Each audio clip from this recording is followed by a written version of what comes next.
সুপ্রিয় শ্রোতা মণ্ডলী, আমি অধম লতিফ সরকার আজ স্টুডিওতে উপস্থিত হয়েছি সুন্দর একটি পালা গান নিয়ে। আমার বিপক্ষের শিল্পী বাংলাদেশের সুনামধন্য গায়ক জনাব কাজল দেওয়ান সাহেব। আজকের পালা গান হলো আমার রাসূলের জীবনী এবং রাসূলের মেরাজ। যাকে আল্লাহ পয়দা না করলে সারা জাহান পয়দা করতেন, একই সুতায় বাঁধা কলেমায়ে তৈয়ব লা ইলাহা ইল্লাল্লাহু মুহাম্মাদুর রাসূলুল্লাহ, সেই রাসূলের জীবনী দিয়েছেন আমাকে, অধম লতিফ সরকারকে, আর রাসূলের মেরাজ দিয়েছেন জনাব কাজল দেওয়ান সাহেবকে। আমি সকলের প্রতি দোয়া চেয়ে, দেশবাসীর কাছে দোয়া চেয়ে আমি আমার অনুষ্ঠান আরম্ভ করতে যাচ্ছি। আসসালামু আলাইকুম ওয়া রাহমাতুল্লাহি ওয়া বারাকাতুহু ইয়া মাগফিরাতু। ধন্যবাদ। নাই রে নিদানের কোন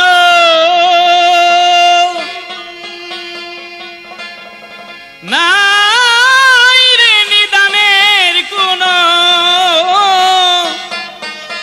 এমন দরদিয়া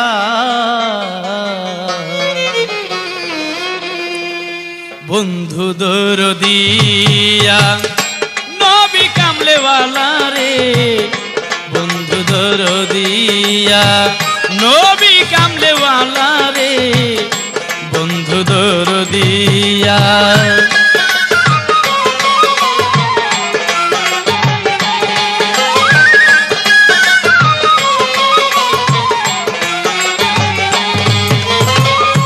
দেখেছি দুনিয়া ঘুরে ঘুরিয়া ভুবন, কত দেখেছি স্বজন, নাই রে দয়ালো এমন।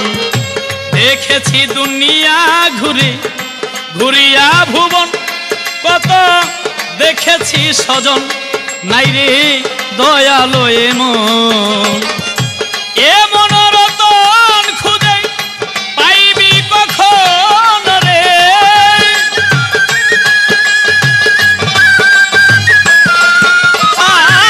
এমন রতন খুঁজে পাইবি কখন রে, অঝরে যা রাখি ধরে ইয়া উম্মতি কইয়া, বন্ধু দরদিয়া নবী কামলেওয়ালা রে, বন্ধু দরদিয়া।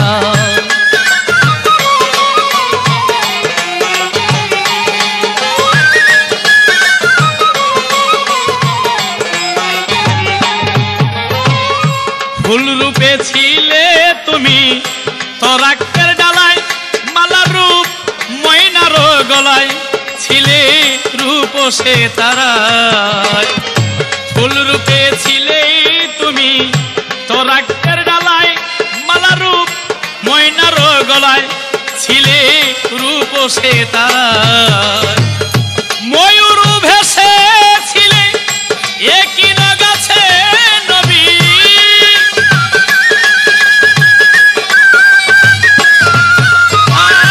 ময়ূর ভেসে নবী একই গাছে ওরে।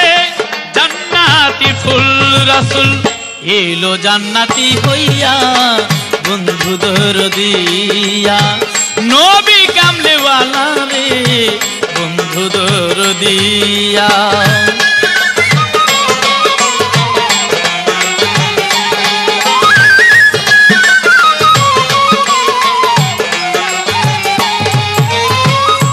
আব্দুল্লাহ পেশানিতে মা আমেনা চুমে ছিল, আব্দুল্লাহ ঘুমে নবী এলো মা মুকামে। আব্দুল্লাহ পেশানিতে মা আমেনা চুমে ছিল, আব্দুল্লাহ ঘুমে নবী এলো মা মুকামে। হইয়া প্রকাশ নবী করুণা বিকাশ রে,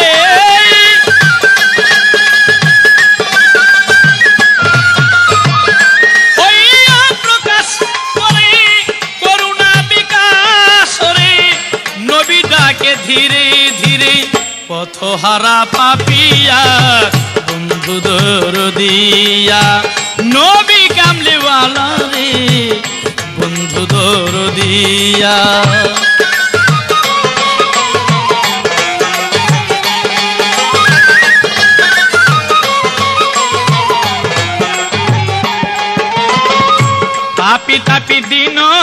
দুঃখী শত গুণাগার নবী করিতে উদ্ধার এলো করুণায় পার।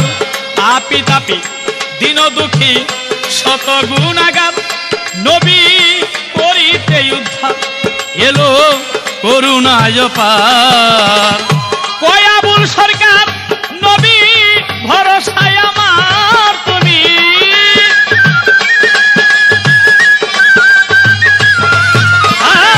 কয়াবুল সরকার নবী ভরসায় আমার তুমি, অন্তর জামি মম অন্তর বেপিয়া বন্ধু দরদিয়া নবী কামলেওয়ালা রে বন্ধু দরদিয়া।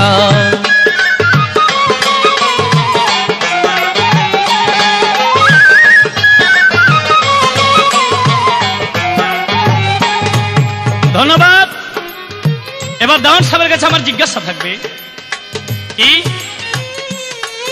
রাসূল প্রথমে আল্লাহর নূর, দুই মে তবা গাছের ফুল, তৃতীয় ময়নার গলার হার, চৌথায় তারা, পঞ্চমে ময়ূরণী, ষষ্ঠমে আদম ছবি বৃক্ষের ফুল, সপ্তমে আব্দুল্লাহর নাসিকায়, অষ্টমে মা আমিনার গর্ভে, নবমে ভূমিষ্ঠ হইলেন পৃথিবীতে, দশমে অর্থাৎ 50 বছর 2 মাস 27 দিনে তিনি চলে গেলেন মেরাজ।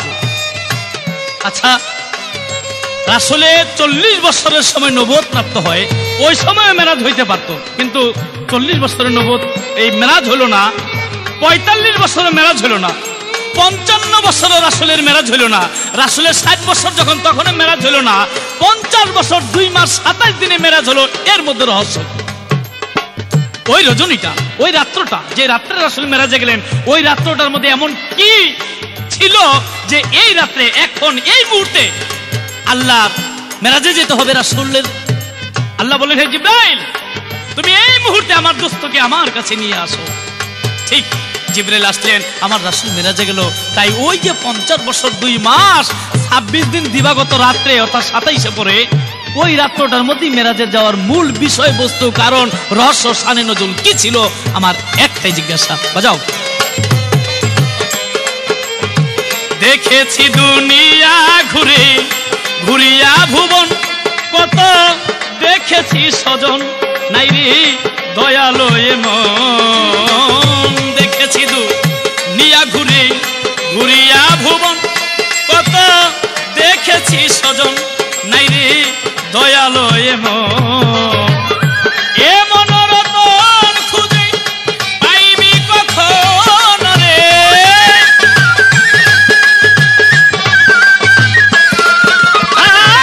এমন রতন খুঁজে পাইবি কখন রে। ও ঝরে ঝাড়াখি ঝরে হিয়া উম্মতি কইয়া বন্ধু দরদিয়া নবী কামলেওয়ালা রে বন্ধু দরদিয়া, নবী কামলেওয়ালা রে বন্ধু দরদিয়া, নবী কামলেওয়ালা রে বন্ধু দরদিয়া।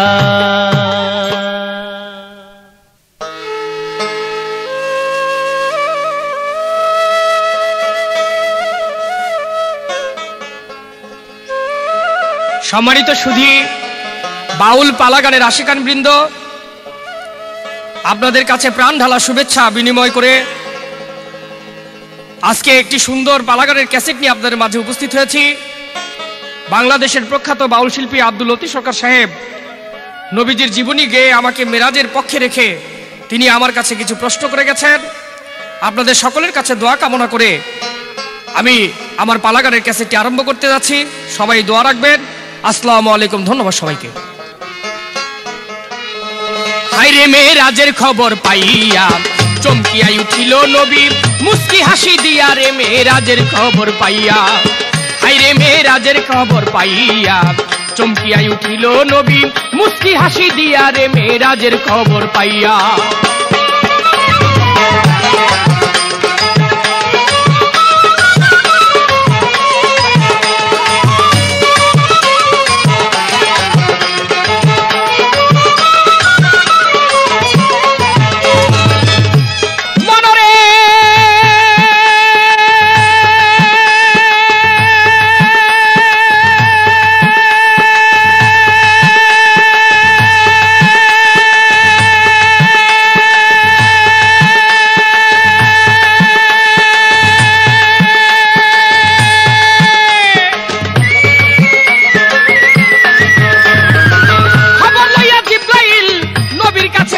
দাখিল, দেখে নবী আছে ঘুমাইয়া মরি হায়রে, দেখে নবী আছে ঘুমাইয়া। জিব্রাইল মনে মনে চিন্তা করে জাগাই তারে কেমন করে, জিব্রাইল মনে মনে চিন্তা করে জাগাই তারে কেমন করে। নত শিরে বইল নবীর পায়ের কাছে যাইয়া রে মেরাজের খবর পাইয়া, চমকে উঠিল নবী মুস্কি হাসি দিয়া রে মেরাজের খবর পাইয়া।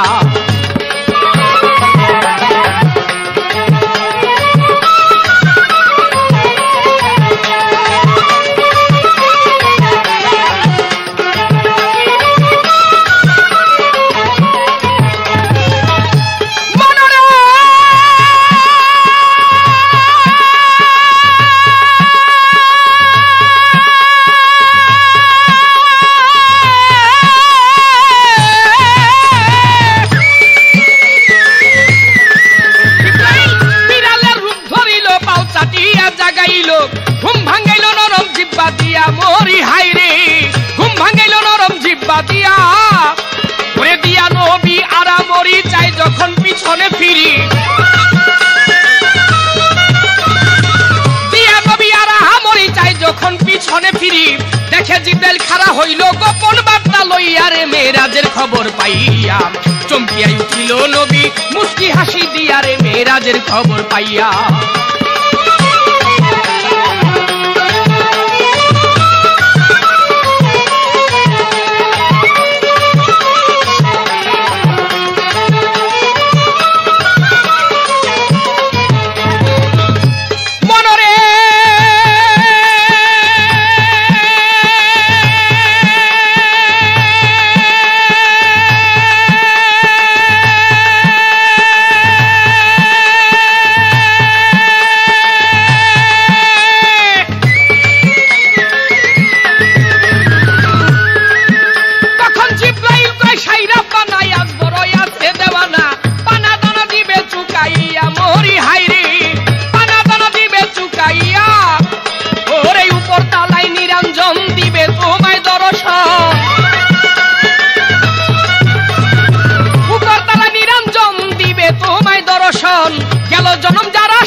মেরাজের খবর পাইয়া চমকিয়া উঠিল নবী মুস্কি হাসি দিয়া রে মেরাজের খবর পাইয়া।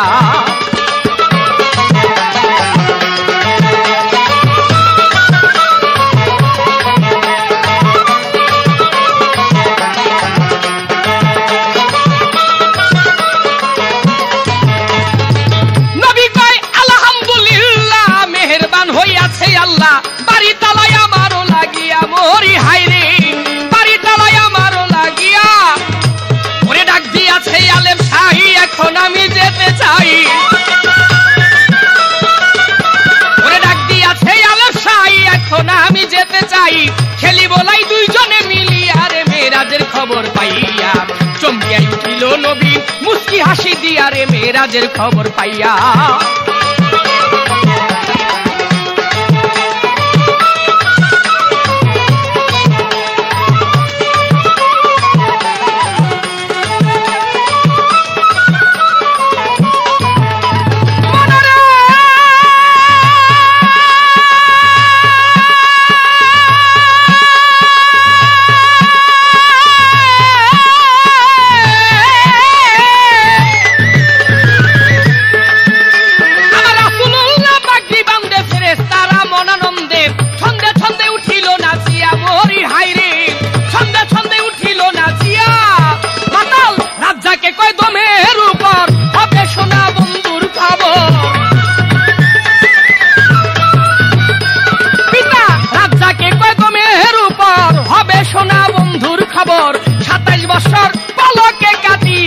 মেরাজের খবর পাইয়া চমকিয়া উঠিল নবী মুস্কি হাসি দিয়া রে মেরাজের খবর পাইয়া।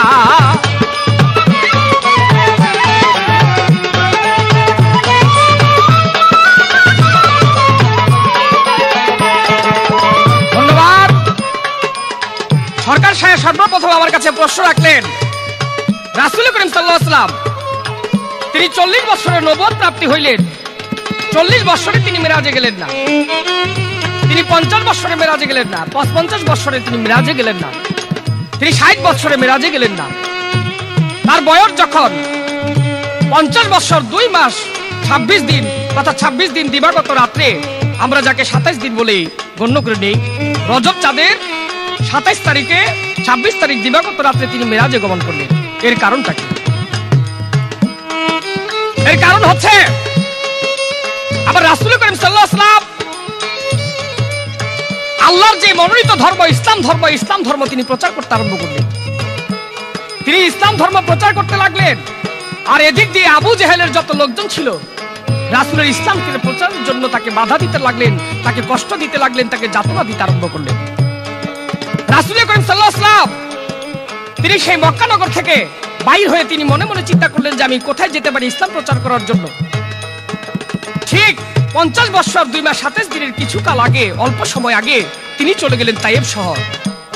তায়েব শহর গিয়ে আমার রাসূল করিম সাল্লাল্লাহু আলাইহি ওয়াসাল্লাম তায়েব গিয়ে তিনি ইসলাম প্রচারের জন্য যখন আনুষ্ঠানিকতা আরম্ভ করেছিলেন, অর্থাৎ ইসলামের বাণী কলেমা তাইয়্যিব লা ইলাহা ইল্লাল্লাহু মুহাম্মাদুর রাসূলুল্লাহ, এই কথা যখন তিনি বলবেন তায়েববাসীর কাছে, আবু জাহেল জানতেন যে মুহাম্মদ অর্থাৎ আমার আখিরি জামানার পয়গম্বর শেষ নবী হযরত মুহাম্মদ আহমদ মুস্তাফা সাল্লাল্লাহু আলাইহি ওয়াসাল্লাম তিনি তায়েবে যাবেন।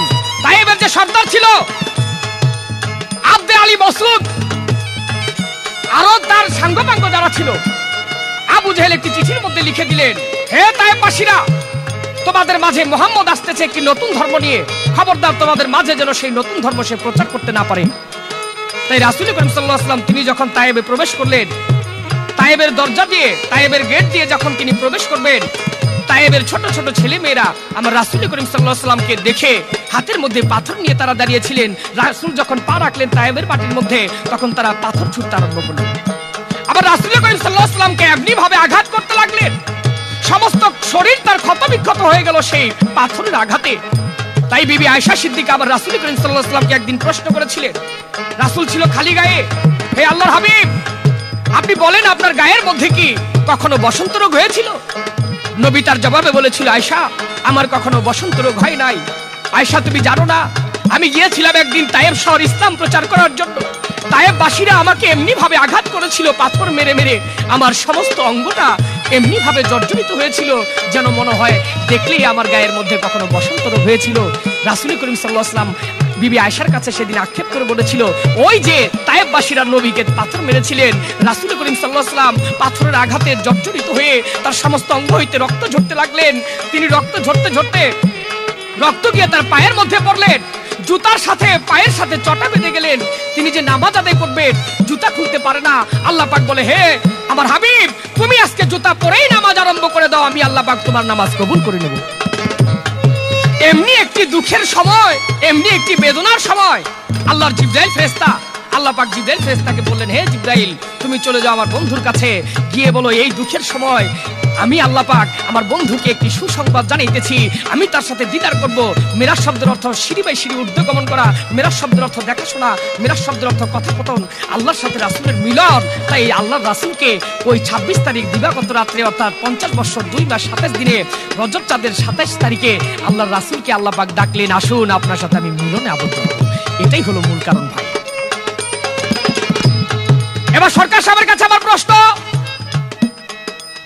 আমাদের সমাজের মধ্যে কিছু লোক আমরা যে পালা গান, বাউল গান, জারি সারি, ভাটিয়ালি ইত্যাদি গান গেয়ে থাকি, অনেকে বলে যে এই গান গাওয়া যাবে না। তাই রাসূলের হাদিসের মধ্যে পড়ে আমি এক জায়গার মধ্যে দেখলাম, রাসূল করিম সাল্লাল্লাহু আলাইহি ওয়াসাল্লাম তিনি যখন ছোট ছিলেন, শিশু ছিলেন, নবীর এক দুধ বোন ছিল, নাম তার সাইমা। আমার রাসূল করিম সাল্লাল্লাহু আলাইহি ওয়াসাল্লাম নবীজিকে সাইমা দোলনার মধ্যে দোলাইতেন আর গান গাইতেন বা গীত গাইতেন বা তারনা গাইতেন। রাসূল করিম সাল্লাল্লাহু আলাইহি ওয়াসাল্লাম সেই গান শুনে খিলখিল করে হাসতেন। আমার সর্বপ্রথম প্রশ্ন আপনার কাছে, আপনি জবাব করবেন, রাসূল করিম সাল্লাল্লাহু আলাইহি ওয়াসাল্লাম কোন গান শুনে সেদিন হেসেছিলেন? সেই গানের কথাগুলি ছিল কি?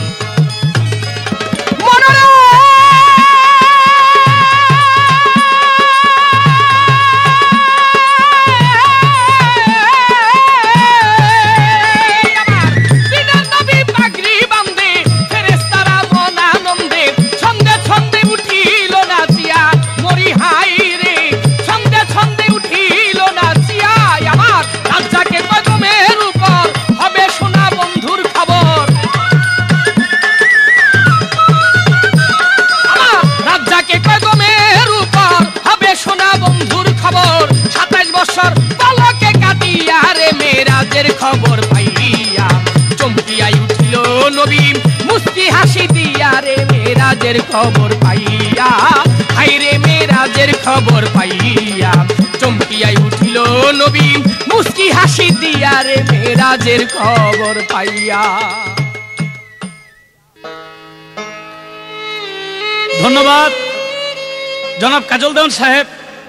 আমার যাহা জিজ্ঞাসা ছিল সুন্দরভাবে জবাব করে এবার আমার কাছে জিজ্ঞাসা করলেন কি, রাসূল যখন শিশু ছিল মা দাই হালিমার এক মেয়ে, অর্থাৎ দাই হালিমার বাড়িতে যখন ছিলেন, দাই হালিমার মেয়ে সায়মা, এই সায়মা রাসূলকে কুলি করে গান গাইতেন।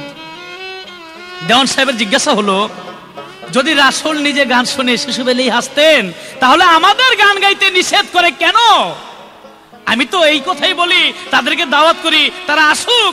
এই গান বাজনা কোথায়? আমার রাসূল শুনেছে, হাদিসের মধ্যে আছে। হাদিসের মধ্যে যদি থাকে আমাদের কেন তারা বাধা দিবে? হয়তো কেউ বুঝে না, দূর থেকে বলে। আমি তাদেরকে আমন্ত্রণ করি, তারা আসুক, দেখুক আমরা গানের মধ্যে কি বলি। যাই হোক, রাসূল যখন শিশু ছিলেন, ওই দাই হালিমার এক মেয়ে নাম তার সায়মা, এই সায়মা রাসূলকে কুলে করে ঘুরতেন আর আনন্দের সহিত একটি গান গাইতেন, গীত বা তারানা, আরবিতে তারানা বলে, বাংলায় আমরা গান বলি।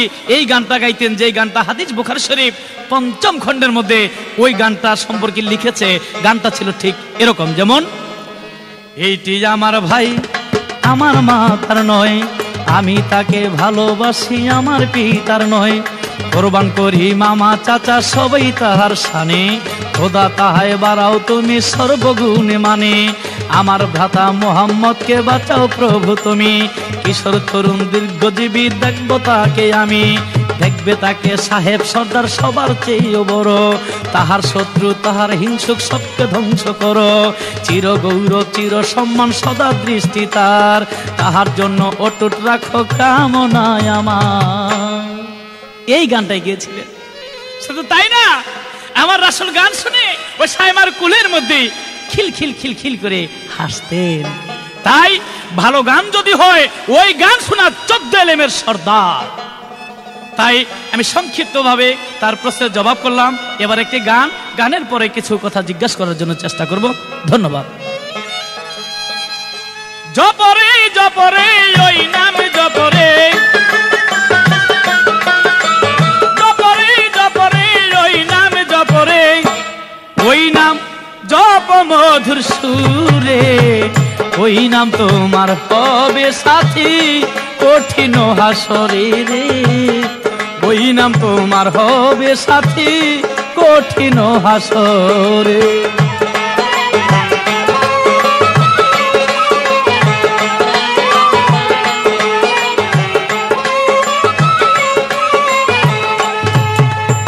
জিন ইনসান ফেরেশতা যত দরুদ পড়ে, হইয়া নত মারহাবা মারহাবা মারহাবা মারহাবা, মারহাবা মারহাবা মারহাবা মারহাবা। আমার নবীজির গান গাই রে, ওই নাম তোমার হবে সাথী কঠিন হাসরে রে, ওই নাম তোমার হবে সাথী কঠিন হাসরে।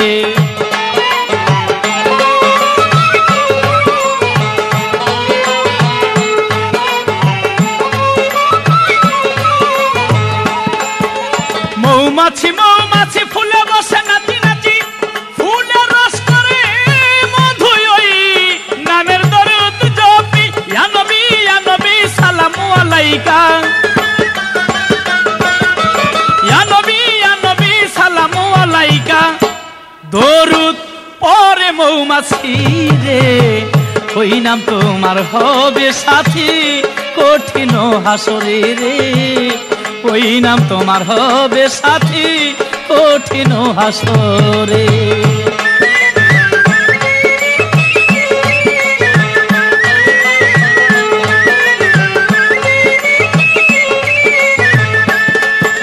বুলবুলি বুলবুলি ওই নামের গান তুলি, অমৃত সুধায় হইয়া মাতুয়ালি, অঞ্জলি অঞ্জলি অঞ্জলি অঞ্জলি,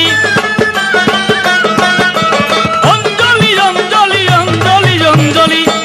রাখে নবীর কদম তলে রে, ওই নাম তোমার হবে সাথী কঠিন হাসরে রে, ওই নাম তোমার হবে সাথী কঠিন হাসরে।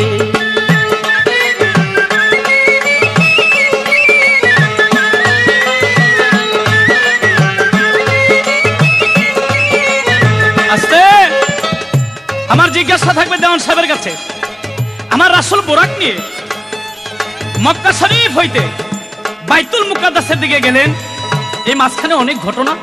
যাই হোক, ওই বাইতুল মুকাদ্দাস থেকে বুরাক নিয়ে যখন আকাশের দিকে উড়াল দিলেন, ঠিক বুরাক নিয়ে যখন আকাশের উপরে গেলেন, এক ব্যক্তি একটা তীর মারলেন আমার রাসূলের কলিজার মধ্যে, কিন্তু তীরটা কলিজার মধ্যে লাগে নাই, তীর লেগেছে বুরাকের পায়ের মধ্যে। আমি জানতে চাই, যে রাসূল শুভ লগ্নে শুভ সময় আল্লাহর সাথে দিদার করতে যায়, এমন কোন ব্যক্তি কোন আঘাত পেয়েছিল বিধায় তিনি দুনিয়া থেকে রাসূলের কলিজার মধ্যে তীর মেরেছিল? ওই তীরটা কি কাঠের না লোহার না কিসের তৈরি? তীরটা মেরেছিল কে, কোন জায়গা হতে, কোন উদ্দেশ্যে তীরটা মেরেছিল? এই ছোট্ট করে একটি জিজ্ঞাসা। মুহাম্মদ নাম হৃদয় জাহান,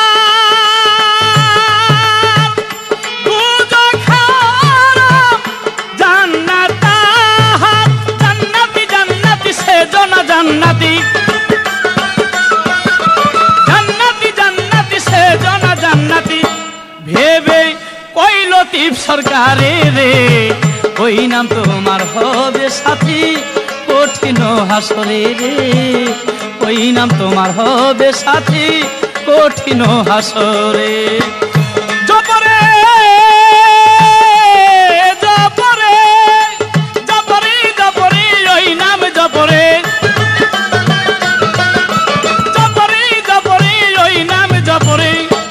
ওই নাম জপ মধুর সুরে, ওই নাম তোমার হবে সাথী কঠিন হাসরে রে, ওই নাম তোমার হবে সাথী কঠিন হাসরে রে, ওই নাম তোমার হবে সাথী কঠিন হাসরে।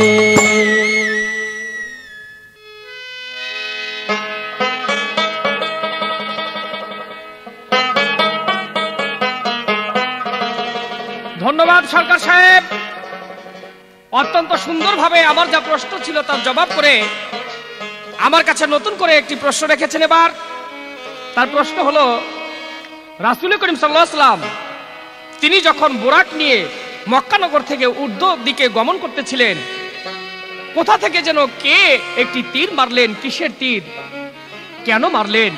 তীর মারলেন নবীজির কলিজার মধ্যে, তার বুকের মধ্যে, কিন্তু সেই তীর গিয়ে লাগলো বুরাকের পায়ের মধ্যে। এরই বা কারণ ছিল কি? রাসূল করিম সাল্লাল্লাহু আলাইহি ওয়াসাল্লাম তার এক আশিক ছিল, তার এক ভক্ত ছিল, তার এক প্রেমিক ছিল, তার এক পাগল ছিল। বাড়ি তার করণ শহরে, নাম তার ওয়াস করুন। রাসূল করিম সাল্লাল্লাহু আলাইহি ওয়াসাল্লাম তিনি মাঝে মধ্যে বুকের জামাটা খুলে সেই করণ শহরের দিকে তাকিয়ে থাকতেন আর বলতেন, আহ আহ আমার ভালো লাগে না। সেই প্রেমিকের জন্য, সেই আশিকের জন্য, সেই ওয়াজ করুনি আশিক রাসূল। ঠিক রাসূল করিম সাল্লাল্লাহু আলাইহি ওয়াসাল্লাম তার যে আত্মার সম্পর্ক, প্রেমের সম্পর্ক, নবী যখন মিরাজে যায়, ওয়াজ করুনি মনে মনে ভাবতে লাগলেন, বন্ধু তুমি আজকে আমাকে রেখে মিরাজে যাচ্ছ, আমি যে তোমার নাদান, আমি যে তোমার আশিক, আমাকে তুমি কি বলে গেলে, আমাকে তুমি কি দিয়ে গেলে? তাই তো ওয়াজ করুনি আক্ষেপ করে, অনুরাগের বশীভূত হয়ে সেদিন এশকের একটি তীর বানিয়ে মারলেন আমার রাসূলের কলিজার মধ্যে। ওই তীর আকাশ পানে উঠতে লাগলো, উঠতে উঠতে তীর চলে গেলেন বুরাকের পায়ের মধ্যে। বুরাকের পায়ের মধ্যে যাওয়ার একটি কারণ আছে। রাসূল করিম সাল্লাল্লাহু আলাইহি ওয়াসাল্লাম যে বুরাকের মধ্যে চলেছিলেন, বুরাকের 8টা রূপ ছিল, 8 রূপের মধ্যে একটা রূপ হইল বুরাকের যে মুখটা ছিল, মুখটা ছিল মানুষের মতো। তাই বুরাক আর নবী, আশিক এবং মাশুক দুইজনে সেদিন একসাথে মিশে গিয়েছিলেন। তীর মারলেন বুরাকের কলিজার মধ্যে, গিয়ে লাগলো বুরাকের পায়ের মধ্যে। বুরাকের পায়ের মধ্যে লাগলো সত্যি, কিন্তু ব্যথা পেয়েছিল সেদিন আমার নবীর কলিজার মধ্যেই। নবী কলিজার মধ্যে ব্যথা পাইলেন, বুরাক পড়ে যায় কহুতুর পাহাড়ের উপরে। নবী বুঝতে পারলেন আমার সেই আশেক, আমার সেই প্রেমিক আমাকে তীর মেরেছে। কিন্তু আল্লাহর জিবরাইল ফেরেশতা বললেন, হে আল্লাহর হাবিব, আপনাকে এখানে আর দেরি করা যাবে না, আপনি সামনের দিকে অগ্রসর হইতে থাকেন। রাসূল করিম সাল্লাল্লাহু আলাইহি ওয়াসাল্লাম তিনি আবার বোরাকের উপর আরোহণ হয়ে তিনি আবার উর্ধ্ব দেশের দিকে গমন করতে লাগলেন। সেই বোরাক নিয়ে আমার রাসূলকে নিয়ে আমার ছোট করে একটি গানের পরে আমি সরকার সাহেবের কাছে প্রশ্ন করার চেষ্টা করব। দিদারে এলাহি যাবে, দিদারে এলাহি যাবে, পাইয়া সে খবর নবীজি বোরাকের উপর, নবীজি বোরাকের উপর। ওরে দিদারে এলাহি যাবে, দিদারে এলাহি যাবে, পাইয়া সে খবর নবীজি বোরাকের উপর, নবীজি বোরাকের উপর।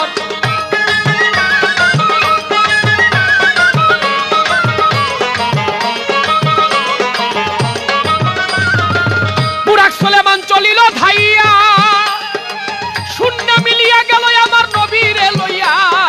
বুরাক সুলেমান চলিল ধাইয়া, শূন্য মিলিয়া গেল আমার নবীরে লইয়া।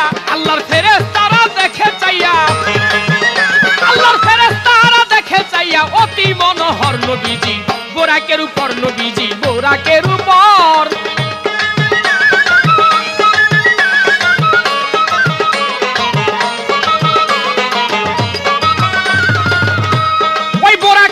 যায় কহুতুরে একটা বড় গরুর জেতা মাথা জিগাই নবীরে, ওই বোরাক লইয়া যায় কহুতুরে।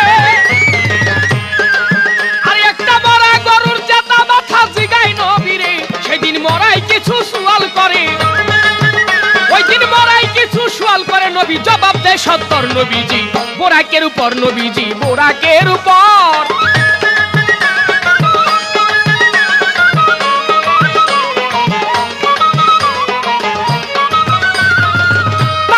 নিচের দিকে যায়, মুসা নবীর হাতের লাঠি আসা দেখা যায়।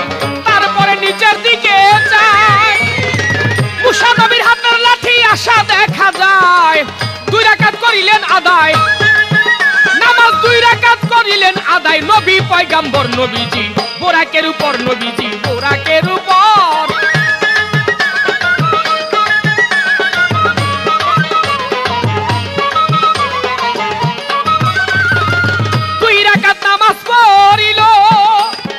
মুসা নবীর সাথে নবীর কথা হইল, 2 রাকাত নামাজ পড়িল। ওই দিন মুসা নবীর সাথে নবীর কথা হইল। আরে আবার বোরা কুড়াল দিল, আবার বোরা কুড়াল দিল, সব করিয়া পর নবীজি বোরাকের উপর, নবীজি বোরাকের উপর।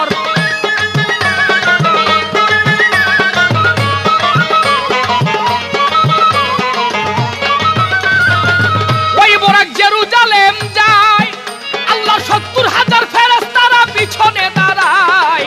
ওই বোরাক জেরুজালেম যায়, আল্লাহ 70,000 ফেরেশতারা পিছনে দাঁড়ায়। নামাজ 3 রাকাত করিলেন আদায়, নামাজ 3 রাকাত করিলেন আদায়। হাদিসের খবর নবীজি বোরাকের উপর, নবীজি বোরাকের উপর।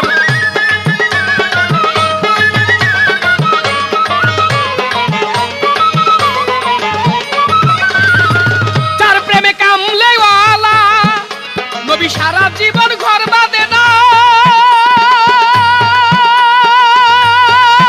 থাকে গাছেরই তলা, তার প্রেমে কামলে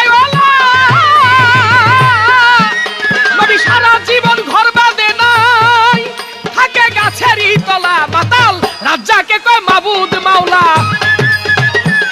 আমার রাজ্জাকে কয় মাবুদ মাওলা। আজব কারিগর নবীজি বোরাকের উপর, নবীজি বোরাকের উপর। ওরে দিদারে এলাহি যাবে, ওরে দিদারে এলাহি যাবে, পাইয়া সে খবর নবীজি বোরাকের উপর, নবীজি বোরাকের উপর।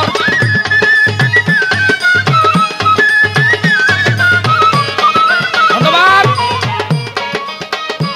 আমি একটি গানের মাধ্যমে রাসূল করিম সাল্লাল্লাহু আলাইহি ওয়াসাল্লাম তিনি মক্কা নগর হইতে বাইতুল মুকাদ্দাস হয়ে আবার উর্ধ্ব দেশে গমন করতে লাগলেন।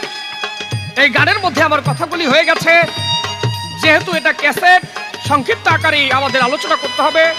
আমি সরকার সাহেবের কাছে ছোট করে একটি প্রশ্ন রাখবো, আশা করি সুন্দরভাবে তার জবাব তিনি আপনাদের মাঝে উপস্থাপন করবেন। এবার আমার প্রশ্ন থাকবে, মুহাম্মদ মুস্তাফা সাল্লাল্লাহু আলাইহি ওয়াসাল্লাম তিনি যে নবী ছিলেন, তৎকালীন মক্কার যত লোক ছিল অনেক অনেক গোত্র আমার রাসূলকে বিশ্বাস করতেন না। নবী যখন কলেমার বাণী নিয়ে যাইতেন তারা দূর দূর করে আমার নবীকে তাড়িয়ে দিতেন। মানুষ হয়ে আমার নবীকে চিনে না, কিন্তু নবীকে চিনে পশু পাখি, গাছপালা, বৃক্ষ তরুলতা। আমার প্রশ্ন থাকবে, সরকার সাহেব আপনি জবাব করবেন, রাসূল করিম সাল্লাল্লাহু আলাইহি ওয়াসাল্লাম তিনি যে আখিরি জামানার পয়গম্বর, তিনি যে শেষ নবী, তিনি যে শ্রেষ্ঠ মানব, শ্রেষ্ঠ জ্ঞানী, শ্রেষ্ঠ বিজ্ঞানী, শ্রেষ্ঠ দয়ালু, নবীকে এই নবী নাম অর্থাৎ তিনি যে মহামানব, তিনি যে নবী, এই জিনিসটা বুঝানোর জন্য আল্লাহ পাক এক ধরনের পোকা দিয়ে আমার রাসূল করিম সাল্লাল্লাহু আলাইহি ওয়াসাল্লাম পোকারা সাধারণ মানুষের কাছে বুঝাইলেন। উলু পোকা যাকে বলা হয়, এই উলু পোকা আল্লাহ পাক পাঠাইলেন আমার রাসূলের কাছে। উলু পোকা বিশ্বাস করাইয়া দিলেন যে তোমরা দেখো ইনি সত্যি আল্লাহর রাসূল, ইনি সত্যি আল্লাহর হাবিব, ইনি সত্যি তোমাদের মাঝে শ্রেষ্ঠ নবী, যিনি তোমাদের মাঝে ইসলাম প্রচার করার জন্য এসেছেন। এই ছোট করে আমার একটি প্রশ্ন রইল, সরকার সাহেব আশা করি সুন্দরভাবে তার জবাব করবেন। ধন্যবাদ সবাইকে। চার প্রেমে কামলে ওয়ালা নবী সারা জীবন ঘর বাঁধে নাই থাকে গাছেরই তলা। চার প্রেমে কামলে ওয়ালা নবী সারা জীবন ঘর বাঁধে নাই থাকে গাছেরই তলায়। আমার রাজ্জাকে কয় মাবুদ মাওলা, ওরে মাতাল রাজ্জাকে কয় মাবুদ মাওলা। আজব কারিগর নবীজি, পোরাকের উপর নবীজি, পোরাকের উপর দিদারে এলাহি যাবে, দিদারে এলাহি যাবে, পাইয়া সে খবর নবীজি, পোরাকের উপর নবীজি, পোরাকের উপর নবীজি, পোরাকের উপর।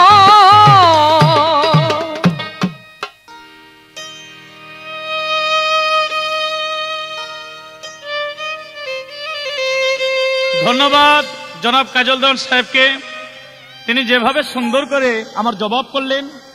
এবার প্রশ্ন করলেন আমার কাছে, আমার রাসূল তিনি যে আল্লাহর নবী, একদিন উলু পোকায় প্রমাণ করেছিল তিনি আল্লাহর নবী। বাহ, কত চমৎকার কথা! গাছ বৃক্ষ তরুলতা চন্দ্র সূর্য পাহাড় পর্বত নদী নালা 18,000 মাখলুকাতের নবী তিনি। কিন্তু উলু পোকা একদিন প্রমাণ করে দিলেন মক্কার লোকদেরকে, দেখো ইনি আল্লাহর নবী। কিভাবে? আমার রাসূলকে বয়কট ঘোষণা করলেন, অর্থাৎ তার সাথে ব্যবসা বাণিজ্য আদান প্রদান লেনদেন সম্পূর্ণ থেকে রাসূলকে আলাদা করে দিলেন। এবং রাসূলের পক্ষে যারা ছিল, রাসূলের উম্মত যারা ছিল, তাদেরকে সহজ ভাষায় বলতে পারি আমরা বনবাসের মতো করে দিলেন। শুধু বনি হাশেম ও বনি মুতালেব এই দুইটা গোত্র ছাড়া 9টি গোত্র এক হইলেন। 9টি গোত্রের মধ্যে যেমন বনু আবেদ, শামস, বনি নফেল, বনি আসাদ, বনি তাইম, বনি আদি, বনি জুমা এবং বনি সাইম, এভাবে 9টি গোত্র এক হইয়া রাসূলকে বয়কট করলেন। আর যেই শপথনামা লিখেছিলেন রাসূলের সাথে ব্যবসা করা যাবে না, সমাজ থেকে বাতিল করা হলো, তার সাথে লেনদেন সমস্ত কিছু বাতিল করলেন। যে কাগজের মধ্যে লিখেছিলেন, ওই কাগজটা মক্কার ঘরের দরজার মধ্যে লটকায় রেখেছিলেন। লিখেছিলেন যেই সন্ধিগুলো লিখেছিলেন সেটা হলো মনসুর ইবনে একরেমা। আল্লাহর গজবে মনসুর ইবনে একরেমার হাত পর্যন্ত অবশেষে অবশ হয়ে গিয়েছিল। কিন্তু উলু পোকা একে একে 3 বছর ওই কাগজ লটকানো থাকার পরে উলু পোকা এসে তারা যে অত্যাচারী জুলুমকারী যে কথাগুলি লিখেছিলেন, উলু পোকা সম্পূর্ণ কথাগুলো খেয়ে ফেলেছে। শুধু আল্লাহর নাম আর রাসূলের নাম ওই কাগজের মধ্যে লেখা ছিল। আমার রাসূল বললেন, তোমরা যে বয়কট করেছো, যে কাগজের মধ্যে শপথ লিখেছো, কাগজটা খুলে দেখো। মক্কার ঘরের ওই কাগজ খুলে দেখে তাদের সমস্ত অন্যায় অত্যাচারের যেই কথাগুলো ছিল উঠে গিয়েছে, শুধু আল্লাহর নাম আর আমার রাসূলের নাম রয়ে গেছে। তখন মক্কাবাসীরা সবাই মিলে বলল, তিনি যে আল্লাহর নবী, আমরা চিনি নাই বুঝি নাই, তিনি আল্লাহর নবী। পোকায় পর্যন্ত প্রমাণ করে দিল। তাই আমার রাসূলকে আবার তারা সসম্মানে সমাজের মধ্যে আনলেন। এই উলু পোকায় একদিন তিনি প্রমাণ করে দিলেন মক্কা নগরকে, তিনি আল্লাহর নবী। ইনশাল্লাহ চেষ্টা করলাম তার প্রশ্নের জবাব করার জন্য। আমার একটি গানের পরে আরেকটি প্রশ্ন করার জন্য আমি চেষ্টা করব। ধন্যবাদ।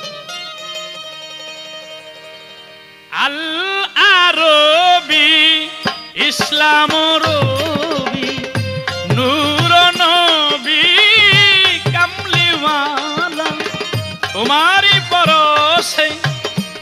বিশ্বে এলো স্বস্তির শান্তি আলা আল আরবি ইসলাম রবি নূর নবী কামলিওয়ালা।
বনে বুলবুল গানে মাতুয়ালা আল আরবি ইসলাম রবি নূর নবী কামলিওয়ালা।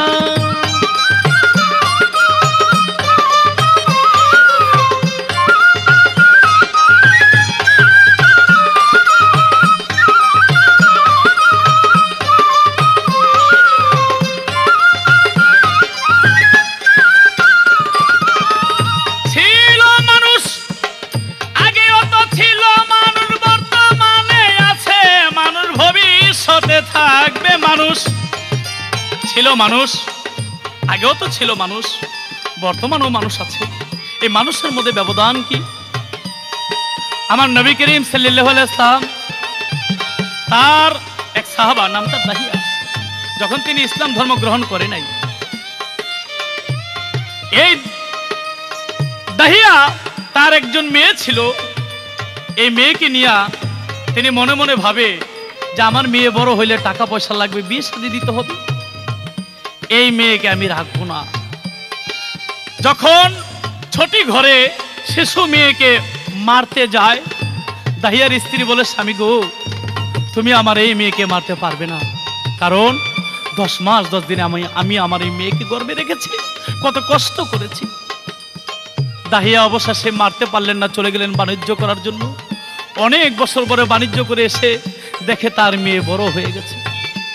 দাহিয়া মনে মনে ভাবে, বাণিজ্য করতে গেলাম, লাভ হইল না, এদিক দিয়ে মেয়ে বড় হয়ে গেছে। আমার যখন ব্যবসা লাভ হইল না, তবে এই মেয়েটা অলক্ষী অপায়া, এই মেয়ের জন্য আমার ব্যবসা হইল না। তাই দাহিয়া তার মেয়েকে ছলনা দিয়ে বললেন, মাগো আমি তোমাকে তোমার নানার বাড়ি বেড়াতে নিতে চাই, তুমি রাজি? বাবার সাথে মেয়ে বেড়াতে যাবে, সন্দেহের কি আছে? মেয়ে বাবার সাথে রওনা হইলেন। আর ওই মেয়েকে নিয়ে দাহিয়া এক পাহাড়ের কিনারে গিয়ে গর্ত করলেন। মেয়ে বলে, আব্বা যাবো বেড়াতে, গর্ত করেন কেন? বাবা বললেন, মাগো জীবনে তো অনেক খেলাই খেলেছো, চলো আজকে দুজন মাটি মাটি খেলবো। মেয়ে বললে, মাটি মাটি কেমন করে খেলবো? বলে, মা তুমি গর্তের মধ্যে নামো। মেয়ে পিতার কথা বিশ্বাস করে গর্তের মধ্যে নামলেন, আর পিতা ধীরে ধীরে মাটি দিতে লাগলেন। ওই মেয়ের যখন বুক পর্যন্ত মাটি হয়ে গেল, মেয়ে বলে, বাবা এ কেমন খেলা, আমি যে কষ্ট পাই তুমি কি বোঝো না, আমাকে উঠাও। বাবা বলে, মা আর একটু ধৈর্য ধরো, আর একটু মাটি দিব। আবার মাটি দিতে দিতে ওই মেয়ের যখন গলা পর্যন্ত হয়ে গেল, মেয়ে বলে, বাবা আমি যে কষ্ট পাই, আমাকে আর মাটি দিবেন না। বাবা বলে, মা আমি আর একটু মাটি দিব। মেয়ে বলে, বাবা আরো মাটি দিবেন? আমি বুঝেছি আপনি আমাকে আমার নানার বাড়ি বেড়াতে নেবেন না। আমার মা বলেছিল শিশু অবস্থায় আপনি আমাকে হত্যা করতে চেয়েছিলেন, মায়ের জন্য পারেন নাই। তাই আমার মা বলেছিল, মারে তুই কিন্তু তোর বাবার সাথে কোথাও একা একা যাসনি। আমার মায়ের কথা আমি ভুলে গেছি। আমি এখন বুঝতে পারলাম, বাবা আপনি আমাকে জিন্দা কবর দিয়ে যাবেন। বাবা আমার জীবনের শেষ একটি অনুরোধ আপনাকে করব, মেয়ে হয়ে বাবার কাছে। কি? আমাকে যদি আপনি প্রাণ ভিক্ষা দেন, আমি আর কোনো দিন ফিরে আসবো না। আমার দুই চোখে যেদিকে দেখি আমি সেদিকেই চলে যাব। কোনোদিন বাবার কাছে মায়ের কাছে দাবি নিয়ে আসবো না, আমাকে খাওয়ান দাওয়ান ভরণ পোষণ দেন। আমার মা আমাকে ভালোবাসে। মা যদি জিজ্ঞেস করে তোমার মেয়ে কোথায়, তুমি বলবে পাহাড়ের কিনার দিয়ে হাইটা যাইবার সময় তোমার মেয়েকে পিছন থেকে বাঘ এসে খেয়ে ফেলেছে। আমি কোনো দিন বাড়িতে যাব না। সেই দাহিয়া নিজের মেয়েকে জিন্দা কবর দিয়া চলে আসলেন, তবু মেয়ের কথা রাখলেন না। এত বড় নিঠুর, এত বড় পাষাণ। বাড়িতে আসার পরে দাহিয়ার ওই মেয়ের চিৎকার যখন কানে আসে, দাহিয়া পাগল হয়ে যায়। আমার রাসূলের কাছে গেলেন ইসলাম ধর্ম গ্রহণ করার জন্য। রাসূলও হাত বাড়াই দিলেন, দাহিয়া হাত বাড়াই দিলেন।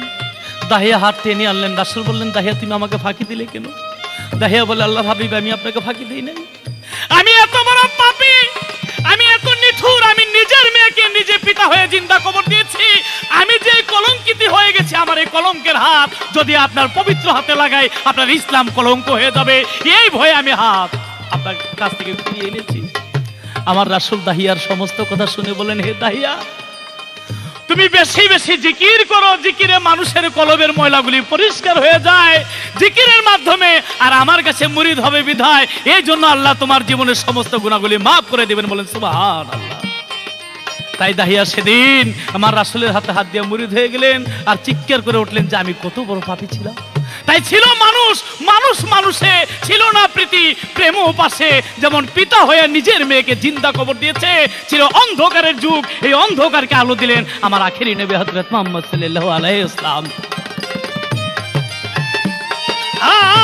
ছিল মানুষ, মানুষ মানুষে ছিল না প্রীতি, প্রেম পাশে তুমি আনিলে এ প্রীতি মানুষে। শুধু আবুলে পাশানো ঢালা, আল্লাহ রবি ইসলাম রবি নূর নবী কামলিওয়ালা।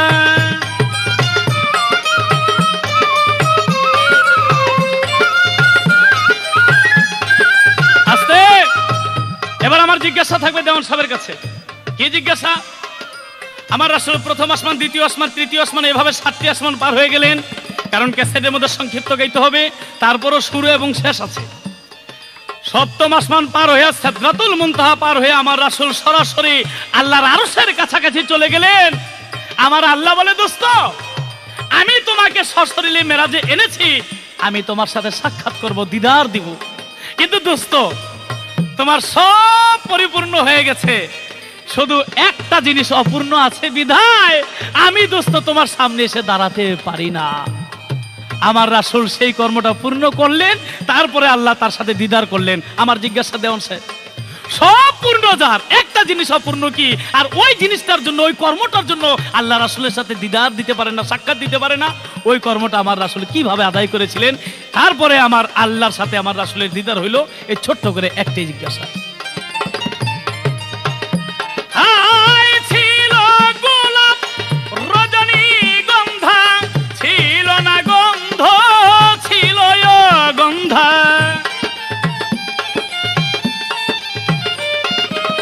ছিল গোলাপ রজনীগন্ধা, ছিল না গন্ধ, ছিল গন্ধা। তুমি এলে বলে সে ফুলো রাধি, সুগন্ধে মন হয় তালা। আল আরবি ইসলাম রবি, নূর নবী কামলিওয়ালা। আল আরবি ইসলাম রবি, নূর নবী কামলিওয়ালা। ধন্যবাদ সরকার সাহেব। আমার যা প্রশ্ন ছিল অত্যন্ত সুন্দরভাবে তার জবাব দিয়ে আমার কাছে নতুন করে একটি প্রশ্ন করলেন।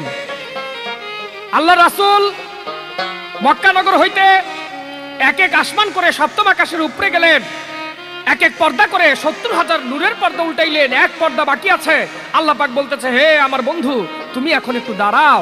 তুমি তো আমার সাথে দেখা করতে আসছো, কিন্তু এই মুহূর্তে আমি তোমার সাথে দেখা করতে পারতেছি না। রাসূলের সমস্ত কর্ম পরিপূর্ণ হইল, তারপরও তার একটি কর্ম বাকি থেকে গেল। কোন কর্মটা আমার রাসূল করিম সাল্লাল্লাহু আলাইহি ওয়াসাল্লাম দুনিয়া হইতে করে যেতে পারেন নাই? সরকার সাহেব আমার কাছে প্রশ্ন করেছেন। আমি ছোট করে একটি গান দেখে তারপর তার জবাবের মধ্যে যাব। এক রাত্র থাকবে নি বন্ধু, এক রাত্র থাকবে নি বন্ধু, ও ভাগীর বাসর জিব্রাইল খবর কইও তারে, আমি ভালোবাসি যারে গো খবর কইও তারে, আমি ভালোবাসি যারে গো খবর কইও তারে।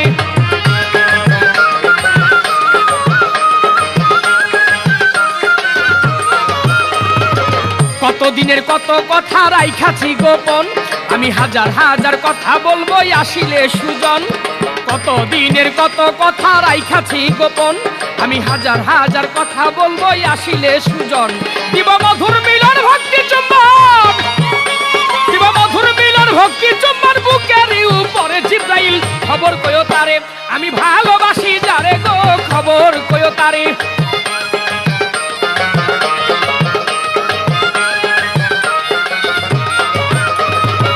ক্ষুধাতে দিব তারে অমৃত গাছের ফল, আর পিপাসাতে দিব তারে ভরা নদীর জল। ক্ষুধাতে দিব তারে অমৃত গাছের ফল, পিপাসাতে দিব তারে ভরা নদীর জল।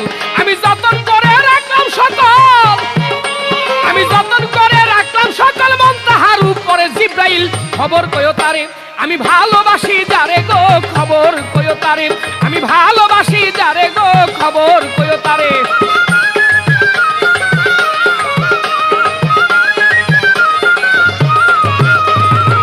আসার পথে দিব তারে বোরাক সুলেমান, আমার কাছে আসে যদি নবী দো জাহান। আসার পথে দিব তারে বোরাক সুলেমান, আমার কাছে আসে যদি নবী দো জাহান।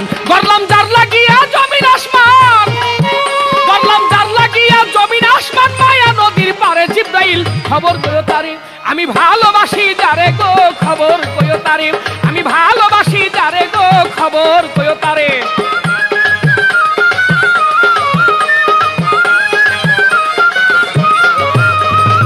সাজাইয়া রাখলাম আমি ফুলেরই বাসর। আমার কাছে প্রশ্ন করেছেন কোন কর্মটি আমার রাসূলের বাকি ছিল? আল্লাহ পাক ডাক দিয়ে বলে, হে আমার বন্ধু, আমি আপনার সাথে দিদার করব সত্য, কিন্তু আপনি তো এখনো পর্যন্ত মুরিদ হন নাই, তাই আপনাকে মুরিদ হইতে হবে। আল্লাহ রাসূল এই কথা শুনে তিনি আল্লাহর কাছে ফরিয়াদ করে বলে, মাওলা এই সপ্তম আকাশের উপরে আমি কার কাছে মুরিদ হব? কে আমাকে এখানে মুরিদ করবে? এখানে তো কোনো মানুষজন নাই। আল্লাহ পাক বলে, হে আমার বন্ধু, তুমি এক কাজ করো, তুমি তোমার চক্ষুটা বন্ধ করো, চক্ষু মুদে তোমার ডাইন হাতটা তুমি বাড়ায়া দাও। আল্লাহর হাবিব চক্ষু বন্ধ করলেন, ডাইন হাত বাড়ায়া দিলেন। সামনে একটি হাত আসলো, আল্লাহর রাসূল ওই হাতের উপর হাত রেখে তিনি বায়াত গ্রহণ করলেন। আল্লাহ পাক বলে, বন্ধু তুমি এবার চোখ খুলো। আমার রাসূল করিম সাল্লাল্লাহু আলাইহি ওয়াসাল্লাম চোখ খুললেন। চোখ খুলে দেখে তিনি তার ডাইন হাত দিয়ে বাম হাতের মধ্যে ধরে রেখেছেন। ইহার বেশি আর জানি না, আর জানলো ইহার বেশি বলতে আছে মানা। আল্লাহ রাসূল তিনি মুরিদ হয়ে গেলেন। আল্লাহ রাসূল বলে, আল্লাহ আমি তো আপনার সাথে দিদার করলাম, দেখা করলাম, আমার যে উম্মত আছে, আপনার যে বান্দা আছে, তারা কি আপনাকে দেখতে পারবে না? আপনার সাথে দিদার হবে না? তাদের কি মেরাজ হবে না? আল্লাহ পাক ঘোষণা করলেন, অবশ্যই তাদের দিদার হবে।